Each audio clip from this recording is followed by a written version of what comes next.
So thank you everybody again um, for coming to the October 22 LGBTQ Data Pride Tug event. Super excited to be here today.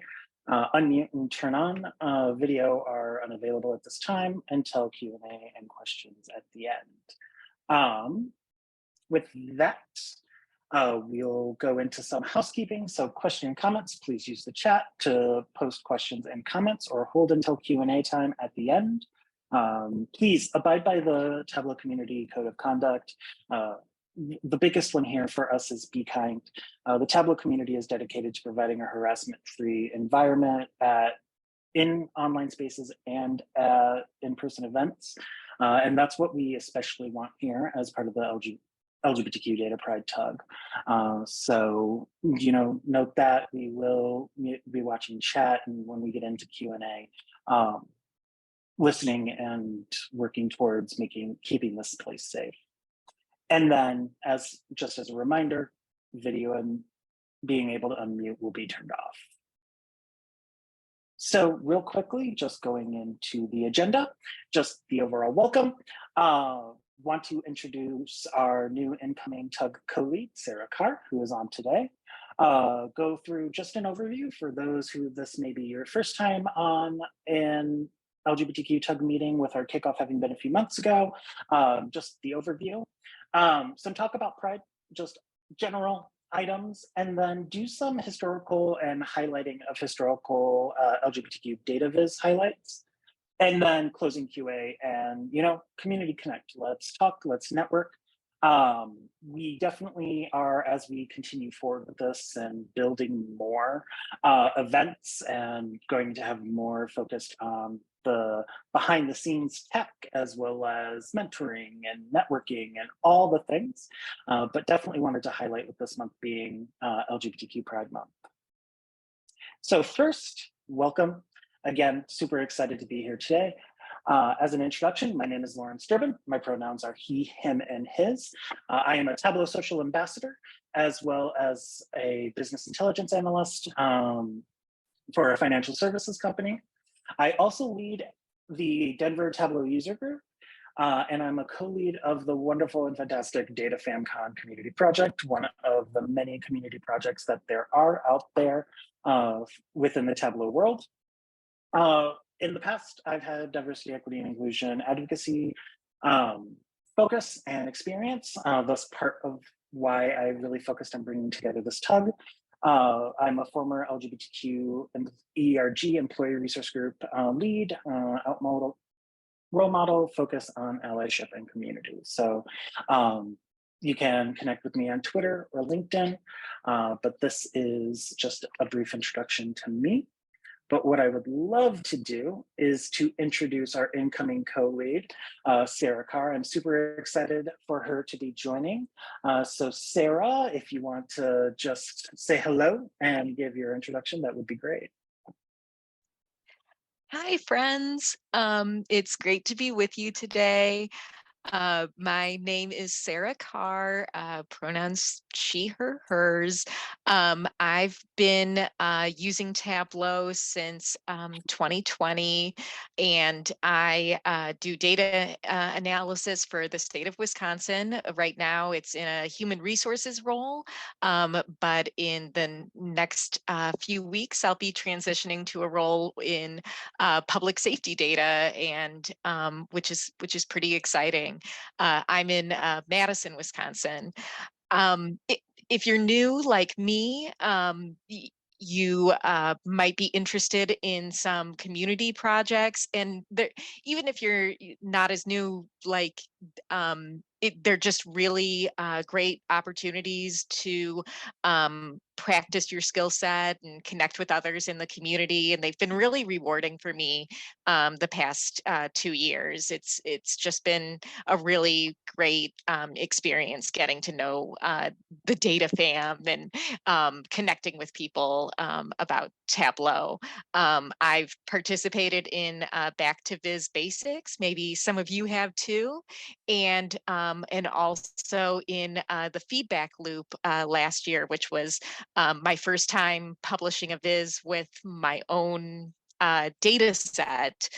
So that was pretty exciting and just really rewarding experiences where I learned a lot and would definitely recommend. I have experience with uh, leading LGBTQ affinity groups. That's what they call them at my organization. And so I'm excited to give back to the Tableau community and connect with people in this tug. We're here for you. This is your community, and we want to make it a great experience for you and hear your ideas and to help make events happen that are valuable to you. Thanks for joining us. And also shout out to my two dogs, Watson and Chip. So they, when I'm not doing data, I'm taking them on walks. So yeah. Awesome. I'm super excited, Sarah. You and I have been talking for a few months since, starting this and everything else, and it's great to have you on board. Super excited for not only, everything you bring to it, but also, the additional assistance. And as you said, this is a community event. This is for all of you and for everyone here. So, being able to spread the wings. I think one of my biggest things is the wider your deviation, the more standard your mean, and the wider you cast a net with people and getting opinions, ideas, helping make things, it just makes things so much better for all. So super excited. Thank you, Sarah. And thank you for, being here and taking some of my last minute. Oh, hey, by the way, this got done the last few days ahead of this. Fantastic. So the LGBTQ Data Pride Tug, just wanted to provide an overview of this tug. Our focus and our mission is to highlight, elevate, and bring together the LGBTQ plus community in data and our allies. And what this means is, from a highlight perspective, is talking about providing space for the LGBTQ plus community in data to share your expertise, your passions, accomplishments, give that highlight to the LGBTQ plus community across the board. That we don't always see. We don't always see a focus on the LGBTQ community or noting those facts outside of maybe even Pride Month in some cases. And so really wanting to bring that all year round. To elevate through learning, networking, and other events to elevate skills, awareness, careers, and just more of the LGBTQ community. So like we said, wanting to bring in more around the technical side and visualization side as well. In the kickoff, we were super excited to have Kevin Lee, who built a dashboard for the Back to His Basics and highlighting his design process utilizing Figma within that, as well as we had Elisa Davis on the Back to His Basics overall and the Pride Month visits. And so we want to bring more of those, more in-depth behind the scenes as well. And then just bring us all together to connect the LGBTQ plus community. When you see things on Twitter or LinkedIn or other things, you don't see a lot that are focused with the hashtag Data Pride or focused with the LGBTQ plus community. It is general community, and the Data Fam is very welcoming. But one of the biggest things, and I was very much reminded of this, is that representation matters, and being able to see yourselves in the community is the biggest thing. And not just for the LGBTQ plus community, but for so many other areas. And so what we're wanting to do is bring that forward. So with that, one of the things for this Pride is all year long. Pride is not just the month of June, and Pride Month is a huge highlight for and remembrance of the Stonewall riots, and is in commemoration. But Pride being all year includes just this month alone.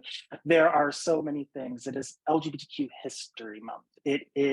We've had International Pronouns Day just last week, Spirit Day just last week. Intersexual Awareness Day was this week, and it's actually Asexual Awareness Week this week. We had National Coming Out Day earlier in the month. And in October alone, which is why we wanted to have this event in October, to highlight not only LGBTQ History Month, but also, you know, all these different areas and understanding of the LGBTQ community is huge. And when we look at it, in November, there's more. There's Transgender Awareness Week and Transgender Day of Remembrance. There's Intersex Day of Remembrance, all of these under the LGBTQ plus community. And so Pride is all year round. We are not something that happens only in June and then hides away. And so it's it's not something that's just new. And so with this, we want to highlight individuals in the community. We want to highlight these days. We want to highlight vises and so much more. And so with that, what I do want to do is some LGBTQ plus Viz highlights. I've got the pictures and go through even some of these Vizes at the side. It may not take the whole time, but definitely want to highlight some historical Vizes that talk about the LGBTQ community, just to give some ideas from the community as a whole. One of these is, especially one of the more recent ones, is The Answer is Clear, Title 7, Title 9, can't do my Roman numerals right now, and the LGBTQ plus community employees. This was published back in 2020 by Bo McCready, and Bo McCready and I did several different events ahead of the June Pride Month focused on these, and Bo is a great member of the Tableau data fam, talking about the history of Title VII and the Civil Rights Act of 1964 and the history with the LGBTQ plus focus, and in how federal law for the United States, after the changes with the Supreme Court, where we could see for the LGBTQ plus community, more around the importance that this allows for less discrimination based upon sexual orientation or gender identity within employment. And just to show here, what we see here is in his viz, the focus and the overall Supreme Court, the type of cases that brought forward with this. The Civil Rights Act of 1964, the Pregnancy Discrimination Act, what all these covers. Sexual harassment is sex-based discrimination, and more. Employees cannot discriminate against gender-based stereotypes. The Barstock, Zarda, and EEO, where this is extended to us and as the LGBTQ plus community. And all the different data where it was illegal, where there were none, partial, or full protections around employees and discrimination just in the history, before and after. And so this is a huge vid that highlights the history and more and of the LGBTQ plus community, where we still have so much more to do from just some of these federal needs and more. So I'm going to bring back up this.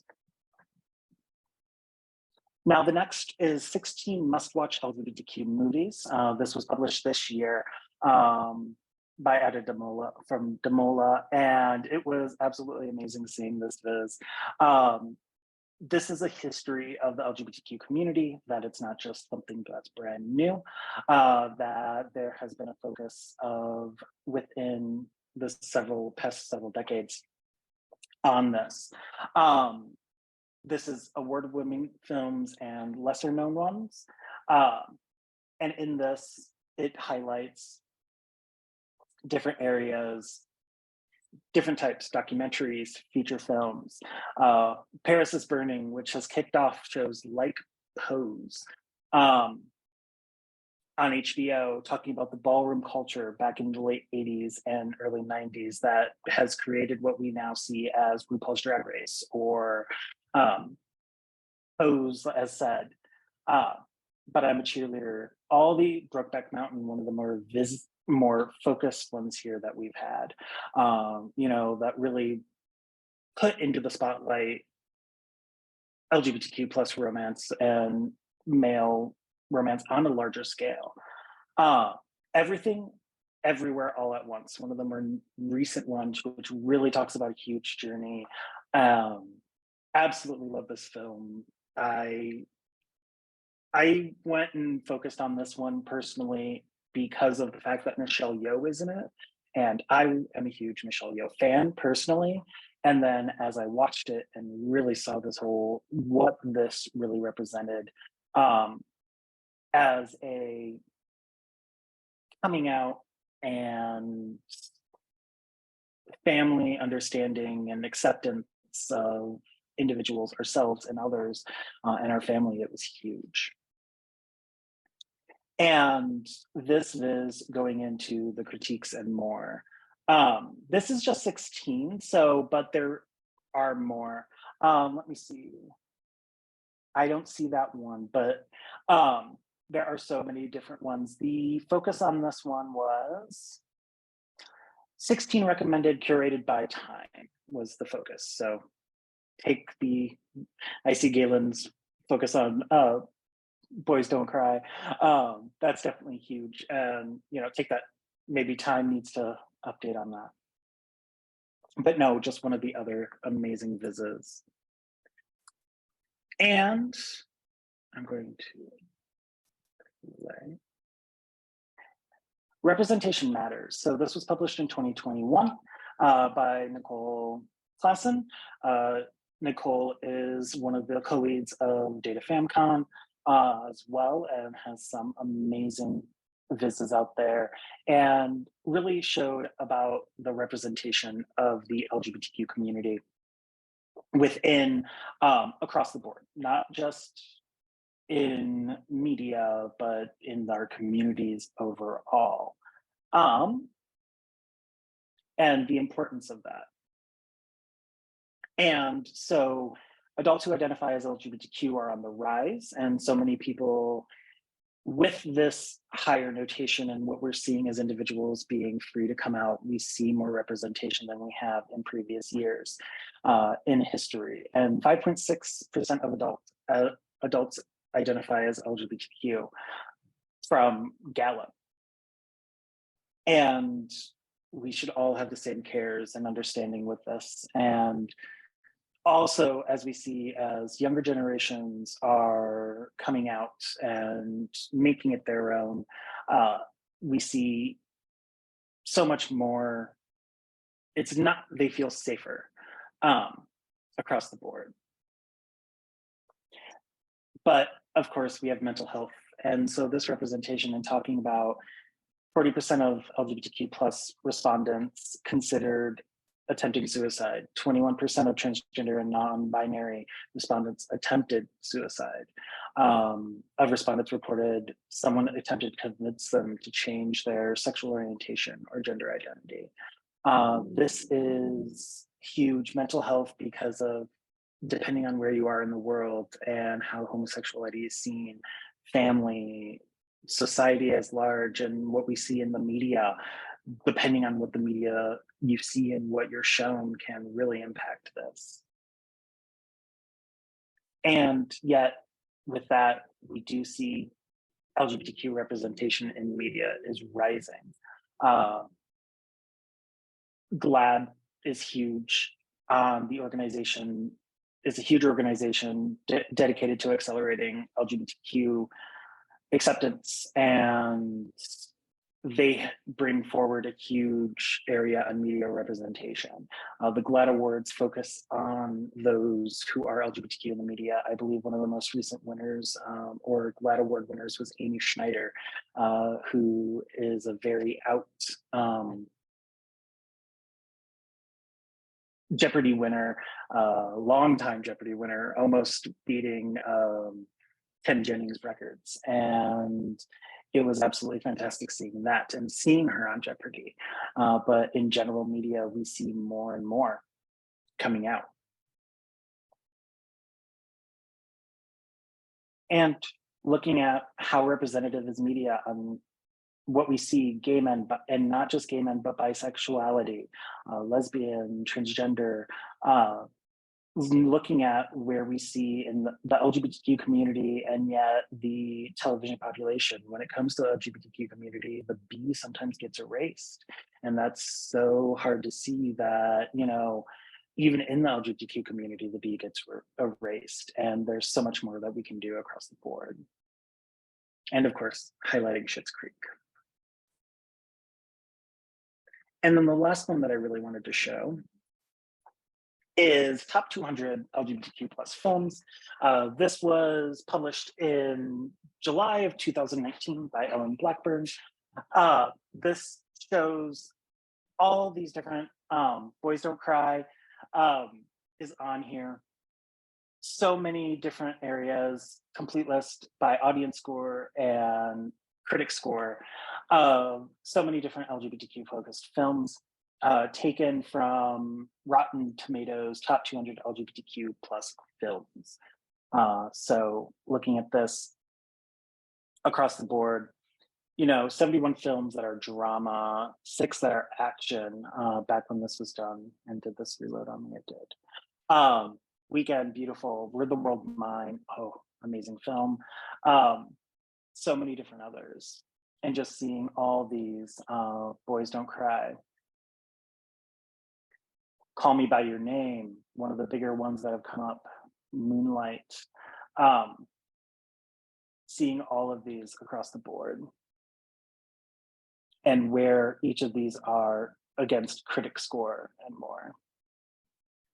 So definitely all these visits highlighting the LGBTQ plus community and really shining the light and more. And when you look up LGBTQ plus in Tableau Public or LGBTQ, we see Pride Month, we see from the challenges like Back to His Basics that are focused on that. What to answer the question on LGBTQ plus focused data that had come in, it was hard for myself and for the Back to His Basics team to put together some data.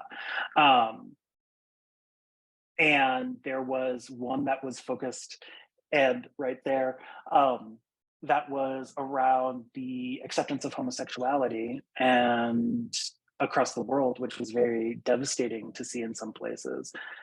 And then trying to find the happy, the joy was difficult. And thus we did the CEI, but there were so many, the data out there is so difficult to find because not many groups or people put out the survey to say, hey, where's the LGBTQ? Like adding LGBTQ questions or markers into those surveys or into their data or making that available. And then there's also the safety concern behind that. People aren't transparent with how they're using data, and thus people don't feel safe to respond. Thus, we don't have the information. And so that great conversations and more coming in the chat. And so these were just some of the vizzes. There are so many more. Kevin Wee's Back to His Basics viz, which highlights the pink triangle from a historical perspective and the use of that during World War II and the overly reduced focus that even within the Holocaust that the LGBTQ community had to fight with and fight through. The different ones around, there are more on the laws and so much more out there. That's so great to see some of these, but there are so many more. But these are just one I wanted to highlight. And so I do want to close on this part and not fully close the meeting, just to make everyone aware. But we do want your input. So one of the things I'm loving everyone in the chat, we will be able to send this out. This will be available. Please take the survey. We have a survey here asking best times for this meeting, what you want to see, the frequency, asking for speakers, asking for additional people to help and become as colleagues, because as said at the beginning, we want so many people, we want more thoughts, contributions from the community, and it'll just make us all better. And of course, on the right, subscribe for updates from the actual user group community and more. And so what I'm going to do from there is I'm going to shut stop the share. And I first off want to thank everyone for here for the presentation. We definitely are looking forward to having more in-depth presentations like with our kickoff. But this one we wanted to keep going. Might not be the most in-depth conversation today and not the most in-depth presentations that take the whole time, but we still get together. The importance is still to build the community, and more will come across the board. And so with that, what I'm going to do, yes, I can put the QR codes back up real quick. I hope everyone can see the QR codes. And I don't know, Sarah, if you had anything you wanted to say at the end of this with closings or comments. Thank you all for being here today. The conversation in chat during Lawrence's presentation was awesome. We talked about possible data sources. It sounds like there's some interest there. I think we'll have time for questions. And it got me, and someone also brought up neurodiversity, and I think that would be an interesting presentation and conversation, and especially like the overlap between those communities. So if you have other ideas for presentations, maybe kind of a like behind the music or behind the viz for to learn more about how they built those visuals, like maybe what the data source was and different techniques they used, kind of like a brief demo. If you'd be interested in that, let us know. But yeah, thank you all for attending, and thank you, Lawrence, for leading this. We really appreciate it. Of course, and I want to thank everyone for being here. And actually what I'm going to do is opening and getting the form for those who may not have been able to see the or grab the QR code. I am going to note in the chat the link to the actual survey itself. Also, so in the chat, I just had to get it myself and it wasn't readily available. And so, yes, we're going to be opening up for questions, talking about the neurodiversity side as well. You know, I identify as neurodiverse. I am diagnosed with ADHD and have that as well. And that conversation is huge. And there's so many of us in the community as well that are neurodiverse that talk about that and see that as well. So what we'll be doing is we're going to stop. First off, thank you all. And let us know if you have questions, comments. For those on the replay, thank you so much for listening, and have a great day.